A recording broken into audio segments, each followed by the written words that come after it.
Hello and welcome to episode 8 of my series reviewing all my CDs. I'm randomly selecting them from this shelf back here, and then I'm trying to remember anything at all about them. Trying to be interesting, generally rambling, gotta be honest. So let's get started. Alright, I've selected randomly this, what number is this? 2! Item 4. 1, 2, 3, 4. Guys, it's a double header. Last episode was the Kinks, and this episode is the Kinks. Holy crap! Last time it was the best of. This time it's the live album. This album's awesome.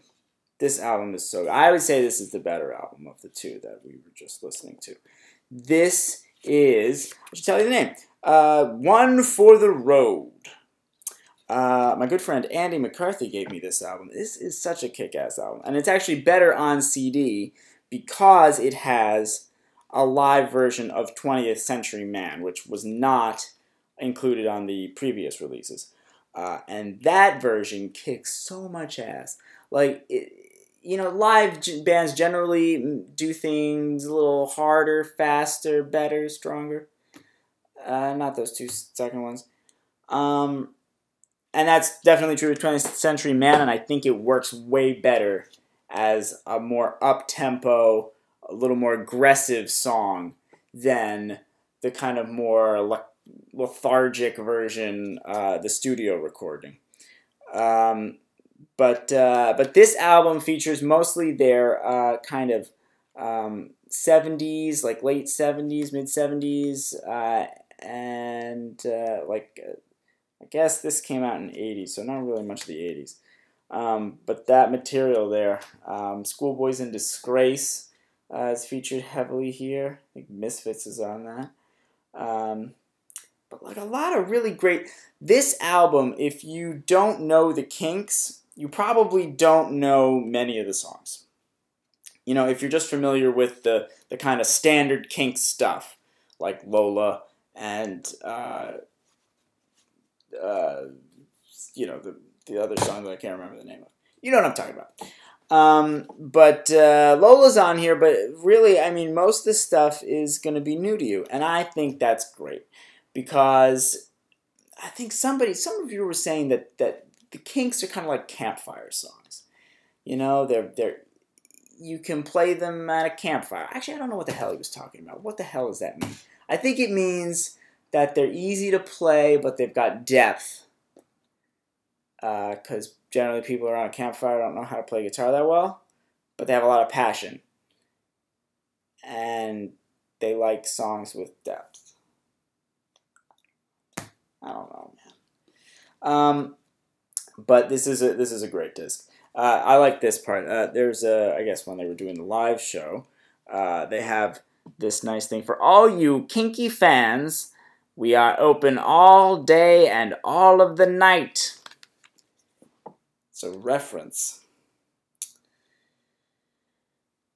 Yeah, man, I don't know. This is 2 times in a row that we're doing the same band. I guess that's good. That's good. Look at this. All right, here we go. Let's take a look at the art here. Here's Ray Davies doing karate. He's happy that he learned kung fu. And here's Ray Davies again. Offering his wrist up to the heavens. Looks like God's going to give him a blood test. And here's some more. It's just the band. Looks like Ray Davies is playing Robert De Niro in Taxi Driver here.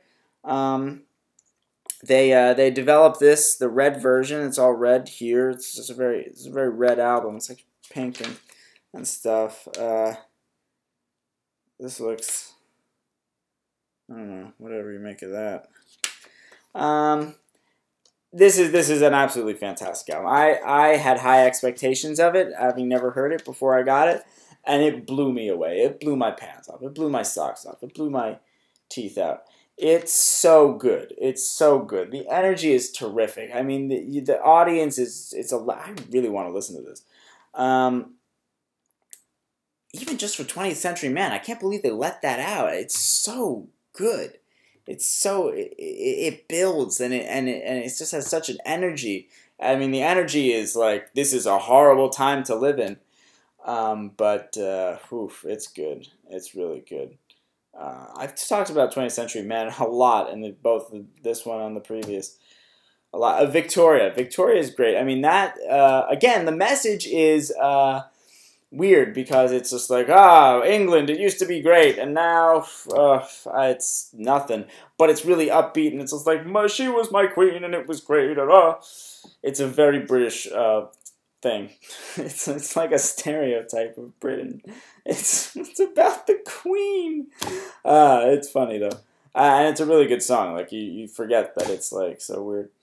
Um, yeah, go get it.